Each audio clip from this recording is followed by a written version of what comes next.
So sadly, we're leaving South America. Ecuador was amazing. Shout out to Morton for joining us. Shout out to Jody for her help. Shout out to Infinity, which was the cruise company we used. They were amazing. Pretty sad to be leaving Ecuador, but I'm stoked to be heading back to Arizona because I have some new camera gear to test out when we get there. So let's go. Head for the sun, follow your footsteps, edge of the world. I'm home in Arizona. Home. It's actually so good to be back. It's always good to come to Arizona, not just to see family. Coming to the US is usually when I do like my resupplying of camera gear and tech and all sorts of stuff like that. So over the next couple videos, there's gonna be some new gear and I'm excited for it. Right to your doorstep home. Hey, how you doing? Good, and yourself? Good, thanks. You want a drink? I got Coke and ginger ale. There you go. Yeah, I appreciate it. No worries. Merry Christmas. We'll keep it a secret. Oh, anywhere you wanna go. Down and I don't know what that was, but I got a new lens.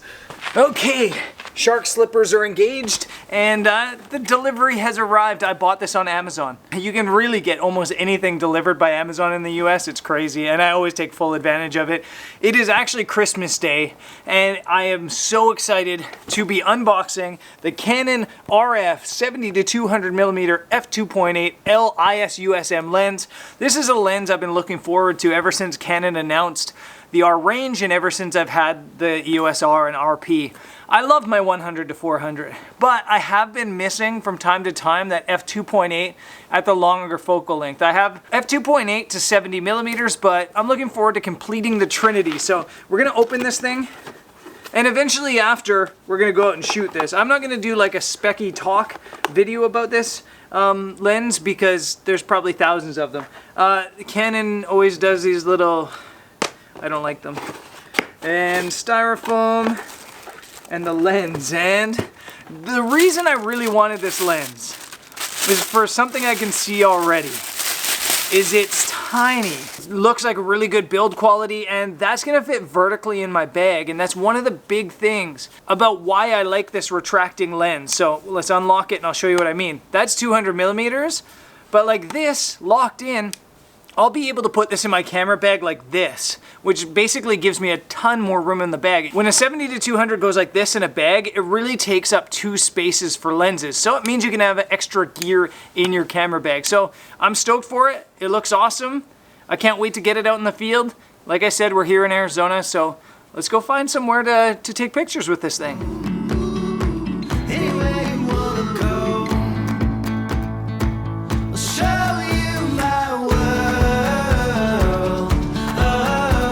I am going on a road trip to test out this 70-200, but just to do some photos in general. I'm heading to a place called Canyon de Chelly. That's how you'd say it in Spanish, I think. Canyon de Chelly, it's probably how they say it here. It's about 5 hours north of Phoenix. It looks unreal, and I'm stoked. So yeah, I'm loaded up. Gonna car camp tonight, I think, and we'll test out this this lens when we get there. show you my world. Show you the world, darling. Let's leave it all behind. We'll keep the sun shining and let it tell the time. Anywhere you wanna go, we'll show you my world.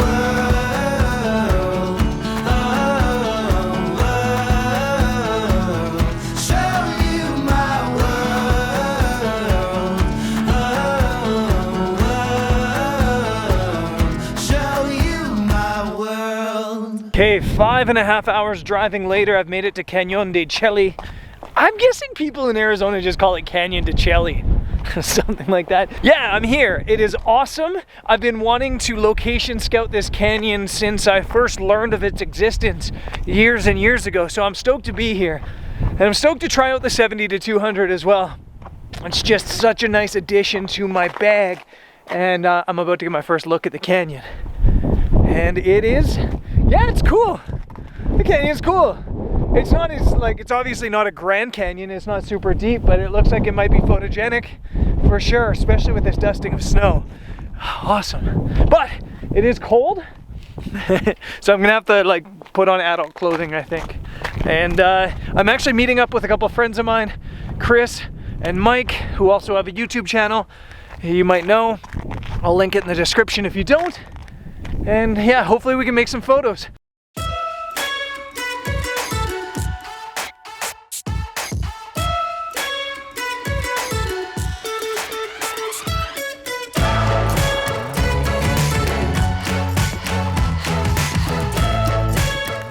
Got my boy Mike and my girl Chris. Hi. Up there. We're walking out to this viewpoint. I'm really hoping that there's a shot with the 70-200 because I kind of put all my eggs in one basket with this video. But I think the thing about long lens is you can always find something to photograph. So let's explore and find a shot or two.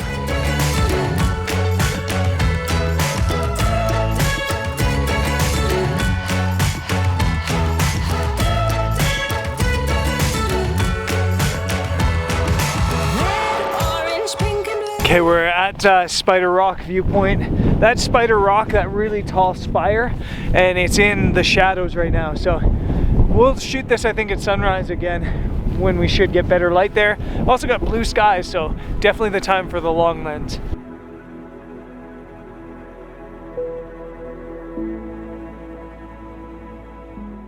Okay, it's a bit of a struggle because what's happening is there's just not a whole lot going on. It's a beautiful view, but there's no foreground element, there's no tree sticking out, there's nothing really catching light. So I've set up my Nisi system on the 70-200. That's the Nisi switch. I'm gonna review that at some point because it's really cool. And I've just got, I think it's about 100 millimeters or so towards the distance because there is some light catching the sides of the canyon and it creates kind of an outline. And I think it looks okay. But I will say this, when we got here, the first thing I said was, I think I'm gonna miss my 100-400. And then as soon as I put the 70-200 on things, I was like, actually, I think I got enough reach. So I don't think the reach is gonna be an issue, at least here. Finding a good photo though, might be.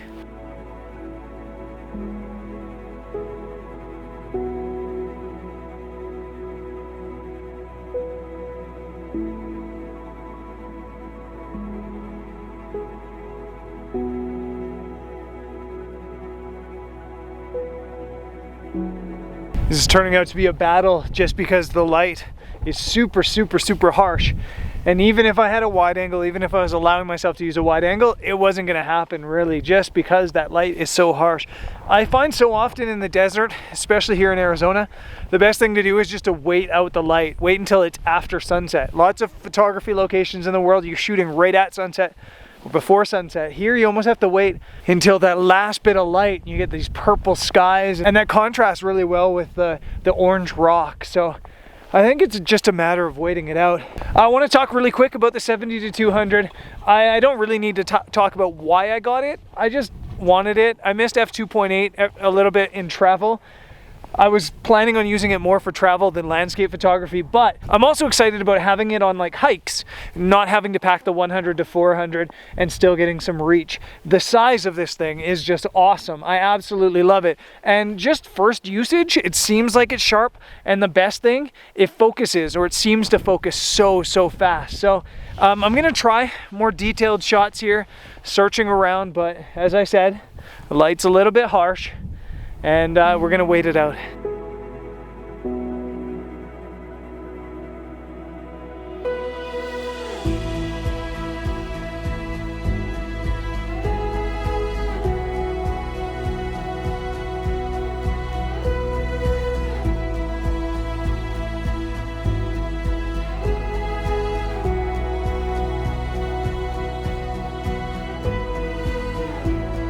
So I've kind of been killing time, just shooting some long lens B-roll, and I've been doing some image stabilization tests.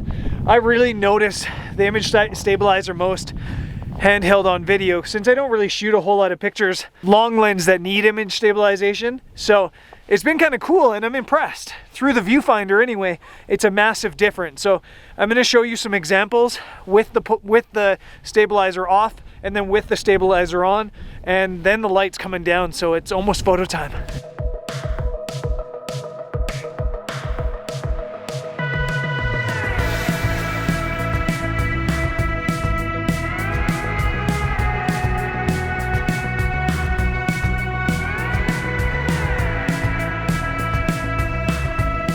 Okay, so I think I got a photo, and it's kind of hilarious because I'm in this huge canyon and I'm photographing basically the viewing platform, but there's this incredible tree just on the opposite side of the viewing platform, and it's being bathed in the last bit of light.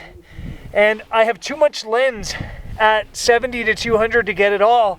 So instead, I'm zoomed in on basically just the base of it with some snow, and I'm waiting until the sun goes into the perfect spot behind it and playing with the sun star. So it's f11, a third of a second, and it looks really, really dreamy and cool. And it's definitely not my style of photography, but it's something I really, really like. Straight into the backlight. I guess we'll find out later if it's sharp.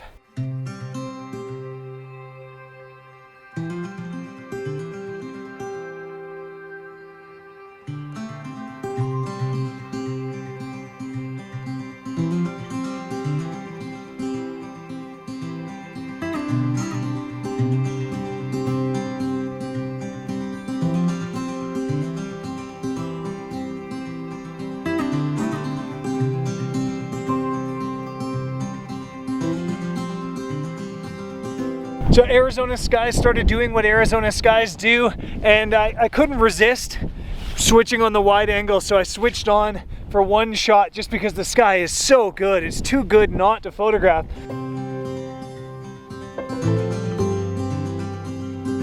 And I've switched on the 70 to 200 again, but now I'm struggling because I didn't really figure out a composition for this big open scene. The sky though is just so incredible. I'm kind of totally willing to just sit here and accept that I might not get a photo and just admire this sky, which is crazy.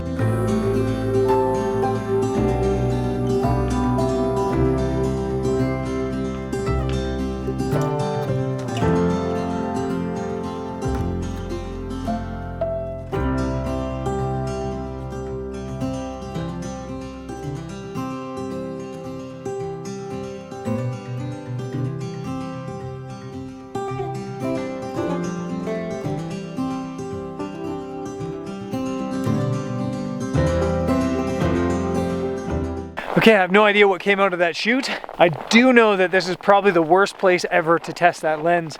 There's just not a whole lot of long lens stuff. I imagined it was gonna be kind of like the Grand Canyon.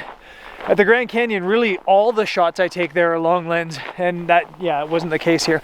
But I wanna talk about the sharpness, color, how the images came out and stuff like that. So let's go back to the lab.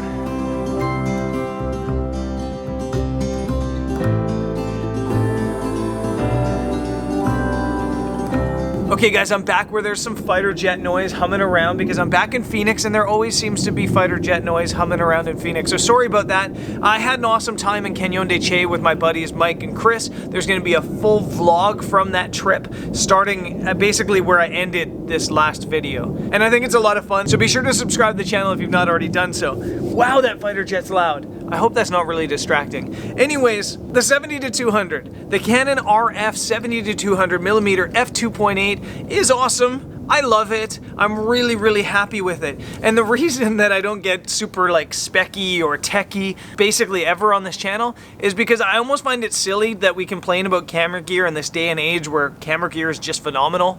Almost all the time, camera gear's nearly perfect. I don't see anything to complain about. When I started out shooting on a camera that had like 8 megapixels and you couldn't get the ISO above 200 without having too much noise. So it seems silly to me to complain about gear at all. I don't have any complaints from the 70 to 200.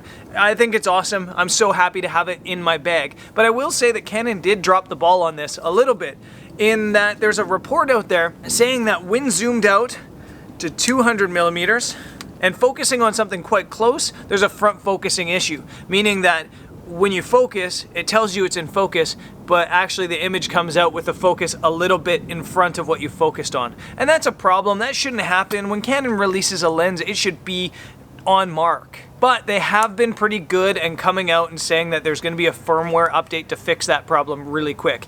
I will say as well, I went to the Desert Botanical Gardens yesterday and I tested out some test shots on this to see, you know, if I would have that problem. And I didn't. I think 1 or 2 of my photos might have had a little bit of front focusing, but it seemed like it was okay. So maybe I got lucky, or maybe I just don't notice things like that at all. Yeah, this will be a part of my kit. Here in Arizona, I'm not sure how often I'll take out the 100 to 400. I think I'll probably just use that. And I think that's it for this video. What else can I say about a lens? Yeah, lots of fun coming up on the channel. Canyon de Chelly vlog. I've got a new laptop and a new workspace setup, a new mobile workspace setup, and I've got a bunch of vlogs coming as well. So it should be a lot of fun here in Arizona. I hope you stay tuned, and I'll see you on the next one. Peace.